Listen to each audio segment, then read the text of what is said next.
A very good morning to all of you 10th class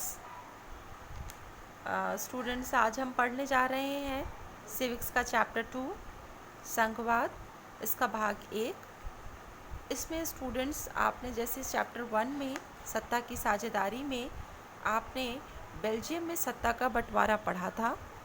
आपने पढ़ा था कि किस प्रकार भाषाई व जातीय भिन्नता के फलस्वरूप उत्पन्न होने वाले टकराव की समस्या को हल करने के लिए बेल्जियम के संविधान ने सत्ता का बंटवारा केंद्र व राज्य सरकारों के बीच कर दिया, जिसमें केंद्र सरकार राज्य की शक्तियों में हस्तक्षेप नहीं करती। वहीं पर आपने सबसे पहले संघीय शासन व्यवस्था की झलक देखी थी। आइए आज हम डिटेल में संघीय शासन व्यवस्था के महत्वपूर्ण बिंदुओं पर चर्चा करते हैं। इस पाठ में हम सबसे पहले संघवाद की अवधारणा पढ़ेंगे, इसके बाद संघवाद की विशेषताएं, संघीय शासन व्यवस्था के गठन के कौन कौन से तरीके हैं और भारत में संघीय शासन व्यवस्था को किस प्रकार से लागू किया गया है, और आखिरी टॉपिक हमारा होगा सत्ता का विकेंद्रीकरण अर्थात स्थानीय स्वशासन। तो आइए बच्चों, हम सबसे पहले पढ़ेंगे संघवाद की अवधारणा।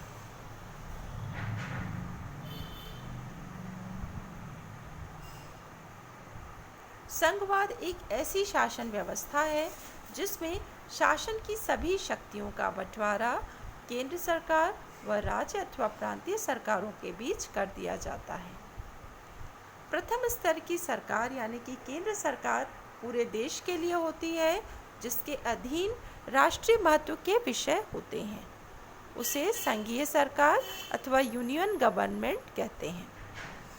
दूसरे स्तर पर प्रांत अथवा राज्य की सरकारें होती हैं जो अपने निर्धारित प्रांतीय क्षेत्र के शासन का संचालन स्वतंत्रतापूर्वक करती हैं। इसके बाद हम बात करेंगे संघीय शासन व्यवस्था की कौन कौन सी महत्वपूर्ण विशेषताएं होती हैं।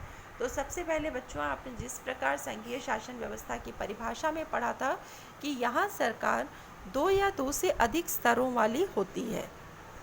अलग अलग स्तर की सरकारें एक ही नागरिक समूह पर शासन करती हैं, लेकिन कानून बनाने, कर वसूलने और प्रशासन का उनका अपना अपना अधिकार क्षेत्र होता है। दोनों सरकारें मिलकर ही संविधान के मौलिक प्रावधानों में कोई बदलाव या सुधार कर सकती हैं। विभिन्न स्तर की सरकारों के बीच अधिकारों पर विवाद की स्थिति में शीर्ष न्यायालय निर्णायक की भूमिका निभाता है। वित्तीय स्वायत्तता निश्चित करने के लिए विभिन्न स्तर की सरकारों के लिए राजस्व के अलग अलग स्रोत निर्धारित किए गए हैं। इस प्रकार संघीय शासन व्यवस्था के दोहरे उद्देश्य हैं। पहला, देश की एकता की सुरक्षा करना और इसके साथ ही साथ क्षेत्रीय विविधताओं का भी पूरा सम्मान करना। अतः संघीय शासन व्यवस्था के गठन व संचालन हेतु 2 चीज़ें बहुत महत्वपूर्ण हैं। पहला, सत्ता के बंटवारे के नियमों पर आपसी सहमति यानी केंद्र व राज्य सरकारों के बीच अपने अधिकारों को लेकर सहमति हो और एक दूसरे पर भरोसा हो कि वे अपने अपने अधिकार क्षेत्र में रहेंगे, ना कि एक दूसरे की शक्तियों में हस्तक्षेप करेंगे। अब हम बच्चों बात करेंगे, जैसा मैंने आप लोग को पहले ही बताया, कि संघीय शासन व्यवस्था का गठन किस किस प्रकार से होता है। तो संघीय शासन व्यवस्थाओं का गठन सामान्यतः देशों की ऐतिहासिक पृष्ठभूमि के अनुसार 2 तरीकों से किया जाता है। संघीय शासन व्यवस्था के गठन का पहला तरीका है 2 या 2 से अधिक स्वतंत्र राष्ट्रों को साथ लाकर एक बड़ी इकाई गठित करने का। इसमें सभी स्वतंत्र राष्ट्र अपनी संप्रभुता व अपनी अलग पहचान के साथ काम करते हैं। साथ आकर संघ बनाने के उदाहरण हैं संयुक्त राज्य अमेरिका, स्विट्जरलैंड, ऑस्ट्रेलिया आदि। इस प्रकार की संघीय व्यवस्था में राज्य सरकार केंद्र से अधिक शक्तिशाली होती है। संघीय शासन व्यवस्था के गठन का दूसरा तरीका है बड़े देश द्वारा अपनी आंतरिक विविधता को ध्यान में रखते हुए राज्यों का गठन करना और फिर राज्य व केंद्र सरकार के बीच सत्ता का बंटवारा कर देना। जिसका सीधा साधा उदाहरण बच्चों आपके सामने भारत का है।